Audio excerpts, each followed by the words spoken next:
देखो ओडिशा गोटे शांतिप्रिय राज्य। ओडिशा लोक माने शांतिप्रिय एवं ओडिशा रे केबे राजनैतिक हिंसा बहुत कम देखा जाए। ये एबे होउची काहेकि किए करूछंती दुईटी राजनैतिक दलर गोड़ तळु जेतळे माटी खसी जाईची सेतବେଳେ उभय गोटे मिछि मिछिका लड़ाई लड़ुचंती राज्य रे गणमाध्यम रे लड़ुथिले तेणु पुणी फील्ड रे लड़िवा देखिबा पई ये राजनैतिक हिंसा सृष्टि करूछंती। जनतांकर विश्वास जेतବେଳେ उभय राजनैतिक दलरू खसी जाइछि जनतांकर विश्वास टूटी जाइछि गोड़ तळु माटी खसी जाइछि सेतବେଳେ उभय फ्रस्ट्रेटेड हेकिरी ये राजनैतिक हिंसा ब्याउछंती।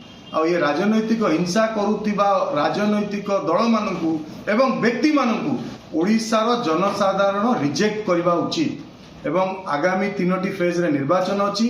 आमे अपील करूछु कि राज्य शांतिप्रिय राज्य ये राज्य को अशांत राज्य करंतु नाही। भारत वर्ष रे यार परिचय अछि ओडिशार राजनैतिक हिंसा केबे देखा जाएनी। धर्म जाति को नहीं राजनीति नाही तेणु ताकू बजाय रखिया पे आमे आपणक माध्यम रे जनता को अपील करूछु।